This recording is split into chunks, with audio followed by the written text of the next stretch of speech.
safety. Adrian Sutil's been given a 5-second stop-and-go penalty for exceeding track limits and gaining an advantage. Now, he's made his 3 pit stops, so presumably he won't be stopping again today unless he has a problem, and therefore they will add that time at the end of the race. So, Kevin, we think Vernon Kivat, either side of you, will be making one more stop like us. Other cars around us will be trying to go to the end on primes. Yeah, so another one that hasn't stopped yet, that is Magnussen. Jenson Button, interestingly, of course, made a stop a little bit before, but he should be able to get to the end. He did stop under the safety car, so Button in pretty good shape on his soft tyres, but Magnussen clearly didn't stop, as we've heard from the radio, and that's going to make life difficult. Magnussen currently in 10th position, but Vernon and Kvyat and the Toro Rossos around him. We saw Kvyat almost coming in fifth, and then the team decided not to, so I wonder why. Maybe I think that was the right thing to do. Might get another safety car period in this race, of course. So we'll just have to wait and see. 36 laps completed. Well, in fact, 35 completed. We're on lap 36 as the safety car still leads them around.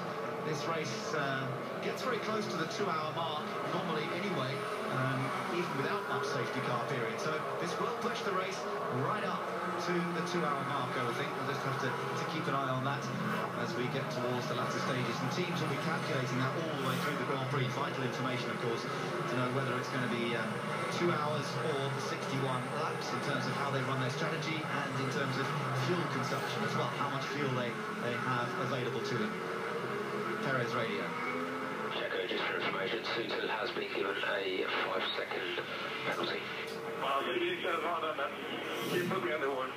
A very clear answer from Sergio Perez. He wasn't impressed by being squeezed by Adrian Sutil earlier on. Now that's actually a different thing. That the incident involving Perez and Sutil is now under investigation, but that's not what Sutil has already been given a 5-second penalty for. Yeah, he's been exceeding track limits. We haven't seen exactly where that was, and the penalty doesn't explain where it was, but presumably somewhere similar to where Jean-Eric Vergne got the same penalty for. Yes, that's right. We haven't seen any further comments about Vergne when he did it out of the pits. Let's just take a look back. Now, this was Adrian Sutil earlier on. This is a separate incident. That's at turn 7, so this will be exceeding the track limits. Yeah. So presumably he's there, keeps that position as they come up to turn 8, which he should have known. You know, the rules are quite clear. If you exceed the track limits, you just have to give the place back. Alonso did it, and he's been getting on with the rest of his Grand Prix, so it's a little bit scrappy there for Sutil. Yeah. And the team realised too. So there was no way of getting out of that. Battling with Joe Bianchi. Bianchi still running for Marussia. Both Marussia still in this race, of course, but only the one Caterham. And now, as I mentioned, the other incident between Perez and Sutil is under investigation. Yeah, that will do is cement in the minds of the Sauber team that not only do one car out of this Grand Prix, but another car that's likely to pick up yet another penalty. And, well, their pointless season looks like it's going to continue. At the moment, just outside the points, we've got Kvyat in the Toro Rosso. We know he's due another pit stop. Hulkenberg, who has pitted, he's at 12th. Maybe an opportunity still for Force India to salvage something. Perez, of course, has lost out hugely after that front wing was squashed and then disappeared underneath the front of the car. Right on board here with Sebastian Vettel now. Of course, he's in 2nd position. And there are no lapped cars between them, but there's no further action to be taken between Sutil and Perez, so no change there. The safety car will be coming in at the end of this lap. We are on lap 37 out of 61. Lewis Hamilton has not made a 3rd pit stop. He has to do it at some point because he hasn't yet run the yellow-walled soft tyre. Those around him, Vettel, Ricciardo, have used the tyre, but they've only done 2 stops, so they're trying to go an awfully long way on the tyre. The driver in the best shape with tyres is Alonso. Yeah, so you've got 7 cars behind, all on the prime tyre. So it's going to be a problem for me. Negative. You have a pace advantage.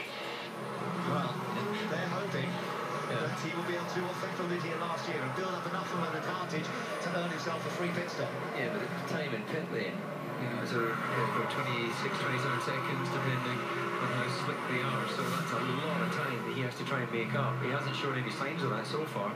So have they been sandbagging? Let's find out. Lewis Hamilton gets ready for the restart here. The safety car's heading towards the pits, and Hamilton has to go for it now as he's chased by the two Red Bulls, and we've still got some distance to go in the Singapore Grand Prix. The race restarts. Hamilton immediately opening up the gap over Sebastian Vettel in second, Ricciardo in third. But watch out for Alonso now, because he's on the freshest tyres of this group, and he knows he needs to clear those Red Bulls as quickly as possible if he's to have a chance of beating Hamilton to this Grand Prix win. But all of them looking at maybe an opportunity to do something here. Vettel, Ricciardo, then Alonso. They're chased by Massa in the Williams, Bottas in the other Williams, then Jenson Button in 7th place, Kimi Raikkonen in 8th, and Vergne in 9th. Just look at the debris, the tyre debris running offline there. So it makes it increasingly difficult for cars to try and effect a pass, because you just pick up so much marbles on the surface of your tyre before a braking zone. So far so good on the restart, a clean restart. Often we see accidents occur on the first lap after it all gets underway because the cars are so close to one another.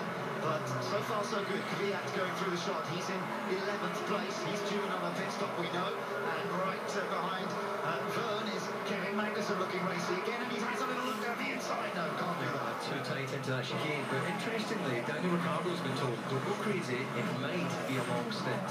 Well, the might bit is the really crucial part of that sentence, because it shows they're not entirely clear whether they can make it to the end of this set of tyres. That's the question mark for everybody. How long can you go on this soft tyre as opposed to the super soft that Lewis Hamilton is currently on and is due another pit stop? Jenson Button in the mix at the moment. He's in 7th place. McLaren looking to score points perhaps from both cars, but Magnussen is due another pit stop. Let's see how close they are at this stage. Raikkonen flashes through in the Ferrari in 8th position. A little reliability problem he had in qualifying, costing him dearly after he was matching Alonso pace for pace through Q1 and Q2. The two Red Bulls in. How much they drop into Hamilton? It's quite a lot. Let's see what the whole 3.2 seconds. They're losing massively to Lewis Hamilton up front. Well, he's on schedule to be able to pull out that gap necessary for the pit stop if you can keep this pace up. Yeah, and do exactly what Vettel did here last year, opening up a sufficient lead to make the stop and not have to worry about it. And then look down through those first few corners. There's Magnussen, chased by Daniel Kvyat. Kvyat's got Hulkenberg behind. So the only way we're going to make today work now is to get this tyre to the end.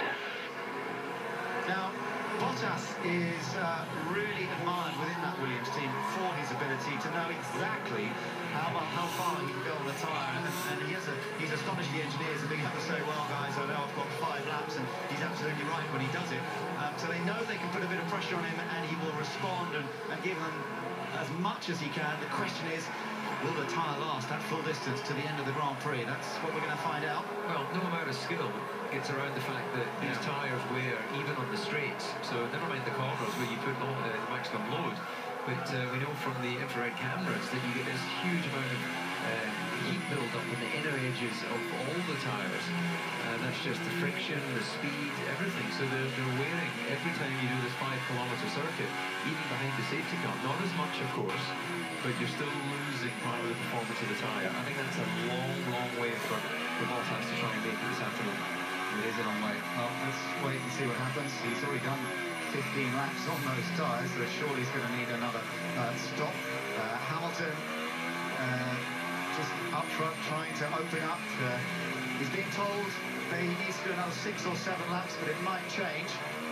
Okay, Felipe, we want to try and take this tyre set to the end. We want to try and take this tyre set to the end. Well, Hamilton has just done fastest lap of the race, 50.4.